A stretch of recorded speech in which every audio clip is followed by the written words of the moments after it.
Dear viewers, আসলামী আরবি টিভির পক্ষ থেকে সবাইকে স্বাগতম। আশা করি সকলে ভালো আছেন। প্রতিদিনের মতো আমি আজকে আপনাদেরকে একটি ভিডিও দেখাবো, অর্থাৎ একটি ভিডিও আপনাদেরকে শেয়ার করব। এই ভিডিও থেকে আপনারা জানতে পারবেন এসি এবং ফ্রিজের যে ছোট ছোট কিছু পার্টস আছে যেগুলো ম্যাক্সিমাম সময় নষ্ট হয়ে যায়, যে কারণে আপনার এসি এবং ফ্রিজ চলে না। অর্থাৎ আপনি জানতে পারবেন যে আপনার ফ্রিজ বা এসিটি চলতেছে না, সেক্ষেত্রে আপনি কোন জিনিসগুলো প্রথমে চেক করবেন। তো প্রথম স্টেপে যেগুলো করবেন আমি সেগুলো এখানে দেখাবো। মূলত এইগুলাই নষ্ট হয় এবং এগুলাই চেঞ্জ করে দিলে এসি এবং ফ্রিজ চলতে থাকে। তো এছাড়াও কিছু বিগ প্রবলেম হতে পারে, সেগুলো হচ্ছে অন্যরকম। তবে ম্যাক্সিমাম সময় এই যে এখানে যে কয়েকটা পার্টস দেখতেছেন এই কয়েকটাই নষ্ট হয়। তো এই কয়েকটা সম্পর্কে আপনি ভালোভাবে জানলে এসি ফ্রিজের আমি মনে করি যে অর্ধাংশ কাজ আপনার জানা হয়ে যাবে। আর বিশেষ করে যারা ইলেকট্রিক্যাল কাজ জানেন, ইলেকট্রিক্যাল ওয়ার্ক যারা জানেন, তাদের জন্য এই কাজগুলো শেখা একদমই সহজ হবে। অর্থাৎ আমার এই ভিডিওটা যদি আপনি পরিপূর্ণ দেখেন, আমি মনে করি যেটা যে আপনার কাজ অর্ধাংশ হয়ে যাবে এসি ফ্রিজের কাজ। এবং তাছাড়া কিন্তু আরও অনেক কাজ আছে, সেগুলো হচ্ছে মেকানিক্যাল কাজ। কিন্তু ইলেকট্রিক্যাল যে কাজগুলো এখানে, যেগুলোর কারণে আপনার কম্প্রেসারটি চলতেছে না, ফ্রিজ ঠান্ডা হচ্ছে না, কম্প্রেসার না চললে তো ফ্রিজ ঠান্ডা হবে না, এটা স্বাভাবিক। তো এখান থেকে এগুলো দেখলে হয়তো আপনি জানতে পারবেন। এবং এই পাঁচটা ভালো আছে কিনা নষ্ট হয়ে গেছে সেটা আপনি কিভাবে জানবেন, এটা আমি সিরিজ টেস্ট ল্যাম্প দিয়ে আপনাদেরকে চেক করে দেখাবো এবং কোনটা কোন অবস্থায় থাকে নর্মালি সেটা আমি আপনাদেরকে জানাবো। তবে তার আগে আমার ছোট্ট একটি রিকোয়েস্ট, যেটা আমি সবসময় বলে থাকি আপনাদেরকে আমি অনুরোধ করেই বলি যে আমার চ্যানেলটি আপনারা সাবস্ক্রাইব করুন, কেননা সাবস্ক্রাইব না করলে আমার নেক্সট ভিডিও আপনি নাও পেতে পারেন। তো আমি যে টেকনিক্যাল টিউটোরিয়াল ভিডিওগুলো আপনাদেরকে শেয়ার করি, এখান থেকে হয়তো আপনারা দেখে কিছু একটা শিখতে পারেন বা জানতে পারেন। অনেকেই আছেন যারা এগুলো হয়তো প্রয়োজন হয় না, আসলে তাদের জন্য কিন্তু আমি ভিডিওটা তৈরি করি না। কারণ যারা পারেন তো পারেনি, কিন্তু কিছু ভাই ব্রাদার যারা আছেন বা টেকনিক্যাল যারা স্টুডেন্ট স্টাডি করতেছেন, তো তাদের জন্য এই ভিডিওগুলো দেখলে অনেকটাই সুযোগ সুবিধা হবে। বিশেষ করে যারা ডিপ্লোমায় পড়াশোনা করেন বা এমনি ভোকেশনালে পড়াশোনা করেন তাদের জন্য। তো যাই হোক, আমি অযথা কথা বাড়াবো না। এগুলা কোনটার কি নাম এবং এটা কোথায় থাকে, কিভাবে চেক করবেন আমি এখন দেখাবো। চেক করার জন্য দেখেন আমার এখানে একটা মিটার রয়েছে। এটা সাধারণত বলা হয় ক্লাম মিটার বা ক্লিপ অন মিটার। তো এটা দ্বারা সাধারণত ব্যবহার করা হয় অ্যাম্পিয়ার পরিমাপের জন্য। তবে এখানে বিভিন্ন অপশন আছে, অ্যাম্পিয়ারও পরিমাপ করতে পারবেন, এসি ভোল্টেজ, ডিসি ভোল্টেজ এবং ওহম পরিমাপ করতে পারবেন। তাছাড়া আমার এখানে আরেকটি সিরিজ টেস্ট বোর্ড আছে, যেটা আমি ক্যামেরার থেকে একটু দূরে রেখেছি। তো এটা দিয়ে আমি টেস্ট করে আপনাদেরকে দেখাবো। তো নর্মাল অবস্থায় এই পার্টসগুলো কিভাবে থাকে এবং কোনটা কোথায় থাকে আমি সেটা আপনাদেরকে বলবো। আশা করি ভিডিওটি সম্পূর্ণ আপনারা দেখবেন, তাহলে আপনারা হয়তো এগুলা ভালোভাবে জানতে পারবেন।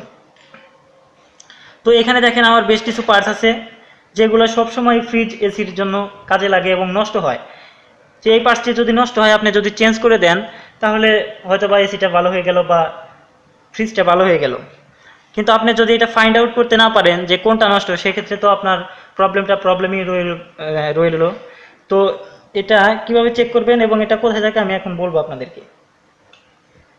মূলত এইটা প্রথমে যে ফেস লাইনটা থাকে বা নিউট্রাল লাইন থাকে, ফেস নিউট্রাল বলা যেতে পারে, যেটাই হোক, এখানে ফেস যদি দেন এই পাশে ফেস চলে আসবে। কিভাবে? এটার ভিতরে একটা পাতি আছে এটার মাধ্যমে, এবং এইখানে দেখেন সিলেক্টর নব। তো এটার নাম কি হয়তো আপনারা জানেন, তারপরেও আমি বলি, এটা থার্মোস্ট্যাট। তাছাড়া আমি অন্যান্য ভিডিওতে এগুলো শেয়ার করেছি, আপনারা যারা রেগুলার আমার ভিডিওগুলো দেখেন তারা হয়তো এটা দেখলেই বুঝতে পারবেন, চিনতে পারবেন। তো যাই হোক, আমি এই ভিডিওতেও আপনাদেরকে বলবো।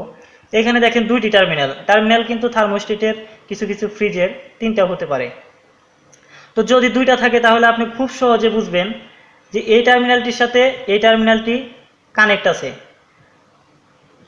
এবং এইখানে দেখেন এই স্প্রিংয়ের মতো যেটা দেখা যায় জিআই তারের মতো, তো এটাকে বলা হয় রিমোট বাল্ব।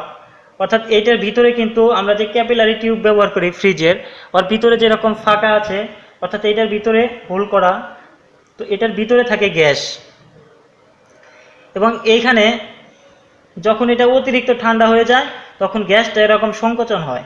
সংকোচন হওয়ার ফলে এটা এই পাশে এসে একটা বিলুস আছে, অর্থাৎ ইয়ার মতো, কাপড়ের ইয়ার মতো, ফোমের মতো, যেটা এই পাশে এসে চাপ দিলে এখানে একটা পাতি সরে যায়। সরে যাওয়ার ফলে এখান থেকে কানেক্ট এবং ডিসকানেক্ট হয়। আর ডিসকানেক্ট হলেই ফেজ যেতে পারবে না, আর ফেজ যদি না যেতে পারে তাহলে তো কম্প্রেসার চলবে না। তো এভাবেই কিন্তু এটা ফ্রিজ অটো হয়। কিন্তু এখন এটা ভালো আছে কিনা, এটা আপনার ফ্রিজটা চলতেছে না, আপনি এটা কিভাবে ফাইন্ড আউট করবেন যে এটাই প্রবলেম? তো আপনি প্রথমে এই পাশে সিরিজ টেস্ট ল্যাম্প ধরবেন। যদি অ্যাভোমিটার থাকে, অ্যাভোমিটারের আমার কাছে এখন এই ক্লিপ অন মিটার আছে, তো এটার আমি রেজিস্ট্যান্সে সিলেক্ট করব। আমি রেজিস্ট্যান্সে সিলেক্ট করলাম। রেজিস্ট্যান্সে সিলেক্ট করার পরে মিটার দিকে খেয়াল করবেন, দেখেন কি পার্ট আসে। তো দুইটি প্রোব যদি আমি এক করি, দেখেন জিরো হয়ে যাবে, আস্তে আস্তে জিরো হয়ে যাবে। এখানে বেশি রেজিস্ট্যান্সের কারণে জিরো হতে একটু সময় লাগছে। যার হোক, এখানে যদি ডিফ্লেকশন করে তাহলে আপনি বুঝবেন যে এটা কাজ করতেছে। আর যদি আপনার অ্যানালগ মাল্টিমিটার থাকে বা অ্যাভোমিটার থাকে, সেক্ষেত্রে খুব সহজেই নিডেলটি ডিফ্লেকশন করবে, আপনি খুব সহজে বুঝতে পারবেন। তো এখানে ধরলাম, দেখেন ওইটা কিন্তু ভালো আছে, বোঝা যাচ্ছে। এখানে দেখেন ডিজিটগুলো চেঞ্জ হচ্ছে, এর মানে রেজিস্ট্যান্স নাই, অর্থাৎ এই টার্মিনালটির সাথে এই টার্মিনালটি কানেক্ট আছে, এর মানে এটা ভালো আছে। এবং এইখান থেকে আপনি চেঞ্জ করতে পারবেন। গেল এটা থার্মোস্টেট, এটা প্রথমেই থাকে। তো এটা নষ্ট আছে কিনা যদি না পায়, এবং আপনি কিন্তু সিরিজ টেস্ট ল্যাম্প দিয়েও চেক করতে পারেন। আমি সিরিজ টেস্ট ল্যাম্প দিয়েও চেক করে দেখাবো আপনাদেরকে। তো এখন আমার হাতের কাছে একটা সিরিজ টেস্ট ল্যাম্প আছে, সিরিজ টেস্ট বোর্ড। তো এখানে দেখতে পাচ্ছেন, এখন এই থার্মোস্টেটটি আপনি সিরিজ টেস্ট ল্যাম্প দিয়ে কীভাবে চেক করবেন? যদি এখানে ধরেন দুইটা টার্মিনাল, বাতিটি জ্বলে উঠবে, এর মানে বুঝতে পারবেন যে হ্যাঁ এটা ভালো আছে। যদি নষ্ট থাকে তাহলে কিন্তু বাতি জ্বলবে না। এখন আমি এইবার যাই ওএলপি, ওভারলোড প্রোটেক্টর। এই জিনিসটা থাকে কম্প্রেসরের কমন টার্মিনালের সাথে, একটি কানেক্ট হয় এবং আরেকটিতে নিউট্রাল তার লাগে। যদি আপনি প্লাগটি ঘুরিয়ে দেন সেক্ষেত্রে ফেস হয়ে যাবে, নিউট্রাল ফেস এটা ফ্যাক্ট না, বাট এটা সিরিজে কানেকশন থাকে, এটাই বুঝতে হবে। এখন এইটা হচ্ছে ওভারলোড প্রোটেক্টর, ওএলপি বলা হয়। এটাও কেউ ঠিক একইভাবে চেক করতে পারেন। দেখেন বাতিটি জ্বলে উঠলো, এর মানে ভালো আছে। যদি এটা মাঝখান থেকে ডিসকানেক্ট থাকে তাহলে কিন্তু কম্প্রেসার কোনো সময়ই চলবে না। তো এটা থেকে কিন্তু আপনি খুব সহজেই বুঝতে পারতেছেন যে এটার কাজ কি। ওভারলোড প্রোটেক্টর অর্থাৎ অতিরিক্ত গরম হওয়ার ফলে পাতিটা যদি বাঁকা হয়ে যায় তাহলে এটা অনেক সময় নষ্ট হয়ে যায়। তাছাড়া এটার কাজ ওভারলোড প্রোটেক্ট করা। এটাকে কিন্তু আপনি এভাবে সিরিজে চেক করতে পারেন। তাছাড়া আমি যে অ্যাভোমিটার দিয়ে বললাম সেভাবেও আপনি চেক করতে পারেন।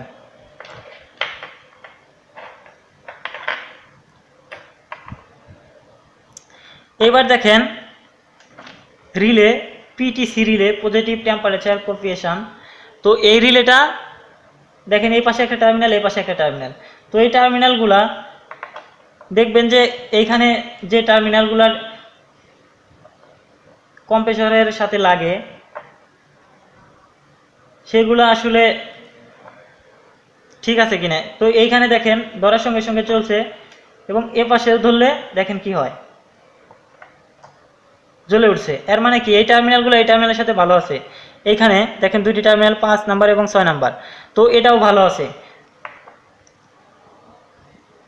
এভাবে কিন্তু আপনি রিলে চেক করতে পারেন। তো এখানে যে তিনটি আমি দেখাইলাম এটা একই জিনিস, এটার একটা টার্মিনাল। তো এখানেও ঠিক একইভাবে কানেক্ট করা যায়। তো এটার সাথে এটা দিলে জ্বলবে দেখেন। তবে এই রিলেটা একটু ডিফারেন্ট টাইপ, কারণ এটার একটা টার্মিনাল, আমি আগে যে পিটিসি দেখাইলাম সেটা হচ্ছে দুইটা টার্মিনাল। তো এইভাবে আপনি চেক করতে পারেন। এখানে আর একটি ওভারলোড প্রোটেক্টর রয়েছে, সেটাও একইভাবে চেক করতে পারেন। তো আমি আশা করি যে এই কয়টা শিখলে আপনি এসি ফ্রিজের যে অর্ধাংশ কাজ আপনি বুঝে ফেলবেন যে আসলে ঠিক আছে কিনা। আপনি যে কোনো সময় বাসা বাড়ির ফ্রিজ যদি অফ হয়ে যায় মূলত এই কারণগুলোর কারণেই হতে পারে। তাছাড়া আরেকটি বিষয়, সেটা হচ্ছে টাইমার মোটর, যেগুলা ফার্স্ট টাইপ, নন ফার্স্ট টাইপ বা নন ফার্স্ট টাইপ ফ্রিজে বা ডিফার্স্ট টাইপ ফ্রিজেও থাকতে পারে। তো এগুলোতে টাইমার ব্যবহার হয়, টাইমারটিও নষ্ট হতে পারে। আমি টাইমারটি নিয়ে অন্য একদিন একটা ভিডিও দেখাবো আপনাদেরকে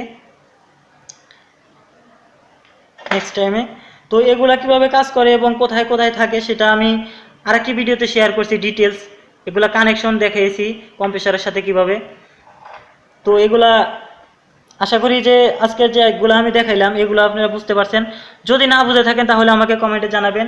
আর এসি এবং ফ্রিজের ক্ষেত্রে কিন্তু এগুলাই মূল মূল যন্ত্রাংশ, এগুলাই নষ্ট হয় বেশি। তো এই কয়েকটা জিনিস যদি আপনি চেক করতে পারেন বা এগুলা বিষয়ে আপনার নলেজ থাকে, তাহলে আপনি এসি ফ্রিজের অনেকটাই কাজ আপনি শিখে ফেলছেন বোঝা যাবে। তো ভিউয়ার্স, আশা করি সকলের কাছে ভিডিওটি ভালো লেগেছে। যদি ভালো লাগে থাকে তাহলে আপনাদের অন্য বন্ধুদেরকে শেখার জন্য ভিডিওটি শেয়ার করবেন। এবং একটি কথা না বললেই নয়, যারা এখনও আমার চ্যানেলটি সাবস্ক্রাইব করেনি সাবস্ক্রাইব করে ফেলুন। তো সবাইকে ধন্যবাদ জানিয়ে আজকের মতো এখানে বিদায় নিচ্ছি। আল্লাহ হাফেজ, টাটা।